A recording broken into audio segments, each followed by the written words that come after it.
Assalamualaikum warahmatullahi wabarakatuh. Waalaikumsalam. Kami akan mempresentasikan tentang tinjauan literatur sistematis, perkembangan dan efektivitas model deep learning hibrida untuk peramalan data multidimensi tahun 2015 sampai 2026. Saya sebagai Merafi Tofanis sebagai anggota. Saya Satrio Pratama. Saya Aldi Winarsya.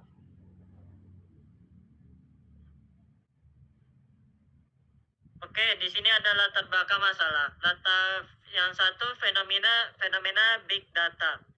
Saat ini terjadi ledakan volume informasi yang luar biasa akibat pesatnya teknologi informasi dan sistem pengumpulan data otomatis.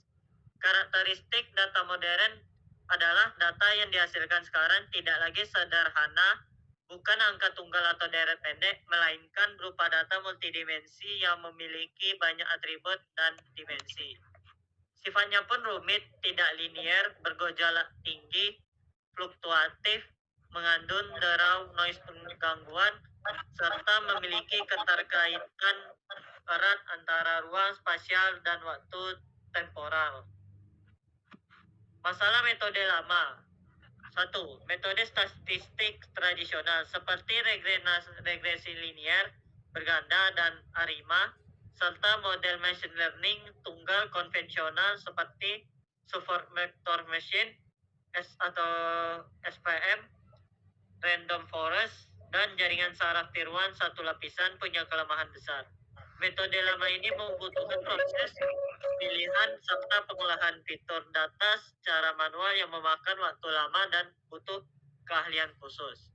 Selain itu, mereka gagal menangkap pola jangka panjang serta hubungan rumit antara variabel secara optimal. Lanjut. Aldi. Lanjut, tunggu aku. Kita 3 slide aja. Pengantar revolusi industri 4.0. Kemunculan deep learning tunggal adalah metode deep learning hadir sebagai solusi karena terinspirasi secara kerja otak manusia yang bisa mengekstraksi fitur data secara otomatis lewat banyak lapisan komputasi. Namun model tunggal tetap punya batas kelemahannya. 1. Convolutional Neural Network atau CNN sangat jago mengenali pola spasial atau lokal, tetapi lemah dalam memproses urutan waktu. 2. Long Term Memory atau LSTM sangat unggul menangani deret waktu jangka panjang, tetapi kurang efektif mengekstraksi fitur spasial secara mendalam. 2. Solusi akhir model hibrida. Peneliti menggabungkan 2 atau lebih arsitektur jaringan saraf ke dalam satu sistem terpadu disebut model hibrida untuk saling melengkapi kelemahan masing-masing sejak tahun 2015 hingga 2026. Oleh karena itu, diperlukan kajian menyeluruh untuk merangkum perkembangannya. Lanjut ke celah riset, tujuan dan manfaat penelitian. Sebagian besar penelitian yang ada hanya menguji satu jenis model hibrida pada satu studi kasus spesifik saja. Belum ada gambaran menyeluruh yang membandingkan performa antar arsitektur hibrida secara luas. Kajian tinjauan yang ada biasanya terbatas pada satu jenis data, misal hanya keuangan atau hanya citra medis.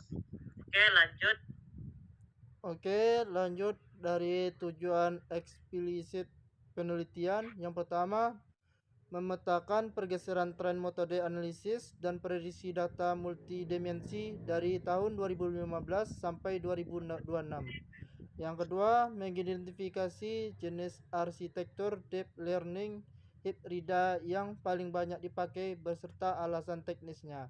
Dan yang ketiga, membandingkan akurasi model hibrida versus model tunggal atau konvensional menggunakan standar metrik evaluasi ilmiah. Dan yang keempat, mengetahui peta sebesar implementasi model hibrida di berbagai sektor industri. Dan yang kelima, menganalisis hambatan teknis saat ini serta merumuskan arah pengembangan ke depannya. Lanjut, manfaat penelitian itu berfungsi sebagai referensi ilmiah baru bagi dunia akademis, peta jalan riset bagi peneliti selanjutnya, panduan praktis bagi praktisi industri dalam memilih arsitektur data, serta dasar ilmiah bagi pengambilan kebijakan. Dan metodologi penelitian yang digunakan, yang pertama, metode utama Systematic Literature Review atau SLR atau tinjauan literatur sistematis. Metode ini dipilih agar pengumpulan dan analisis data bersifat struktur objektif serta dapat diuji oleh penelitian lain. Yang kedua, standar operasional mengikuti pedoman internasional PRISMA, Preferred Report Item for Systematic Review and Meta-Analysis, untuk menjamin kualitas laporan dan sumber basis data online, yaitu pencarian dokumen dilakukan pada IEE, Explore, SESCDIRECT, Springer Link, NDPI, ProQuest, Google Scholar, dan portal Garuda. Yang keempat, kata kunci pencarian yaitu Hybrid Deep Learning, CNN dan STM, CNN, GRU, Multidimensional Data, Spectral Data, Forecast, Team Series Systematic Review, serta pendanaan dalam bahasa Indonesia. Yang kelima, filter seleksi, kriteria industri eksklusi. Hanya mengambil artikel ilmiah terbit tahun 2015 dan 2026 yang fokus pada uji coba experience model hibrida lengkap dengan metrik evaluasi yang jelas. Tulisan yang konsep teori atau duplikat langsung dibuang. Hasil tahapan filtrasi dokumen. Yang pertama, tahap identifikasi awal berhasil menjaring 327 artikel ilmiah, dan yang kedua, tahap penyaringan awal, screening judul dan abstrak, menyaring dokumen yang tidak relevan, menyisakan 186 artikel, dan yang terakhir, tahap penilaian kelayakan, membaca teks lengkap, menghasilkan 1000 artikel ilmiah final dan dianalisis secara mendalam riset ini. Lanjut ke Satrio. Hasil penelitian dan data statik. Pendekatan pembelajaran mendalam deep learning 65%, 65 studi. Menjadi pilihan utama karena kemampuannya mengekstraksi fitur secara otomatis dan menangani data besar yang kompleks. Pembelajaran mesin konvensional dan statik 35% atau 35 studi.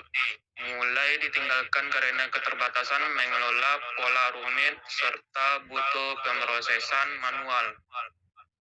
Oke, selanjutnya hasil penelitian dan data statik. Yang pertama, tren penggunaan metode analisis data. Deep learning 65% atau 65 studi.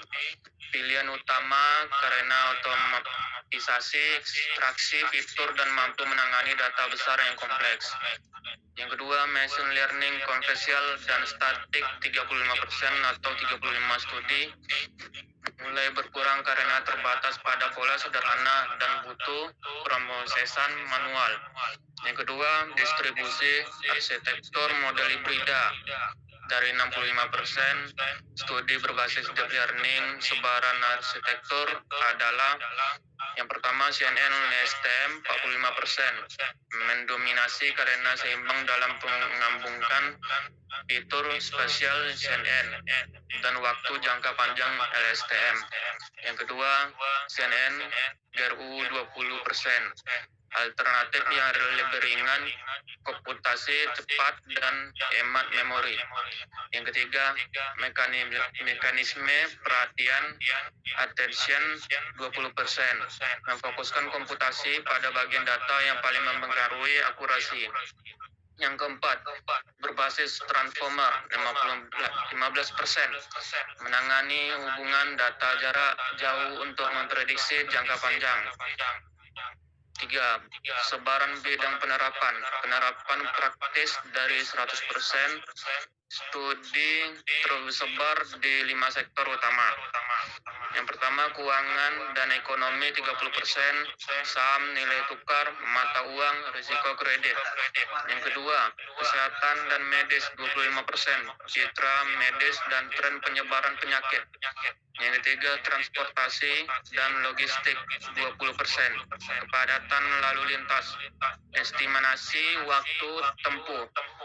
Yang keempat, energi dan lingkungan 15%, beban listrik harian, kualitas udara ataupun cuaca.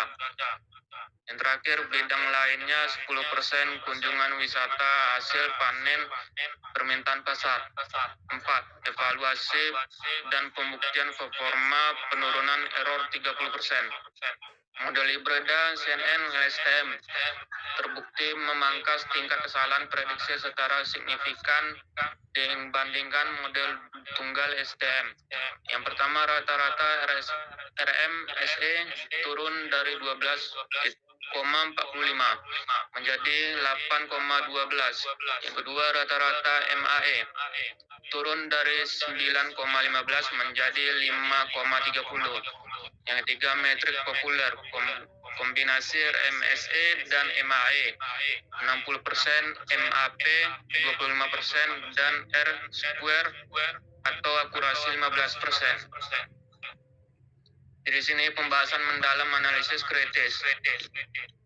Ketiga, kesesuaian ilmiah. Yang pertama, validasi riset global. Temuan ini sejalan dengan studi ULA DKK yang mencatat peningkatan akurasi 25% sampai 35% pada prediksi beban listrik menggunakan channel LSTM. Yang kedua, stabilitas data didukung juga oleh yang mengonfirmasikan kestabilan model hibrida dalam menangani fluktuasi dan data keuangan yang tinggi. 4.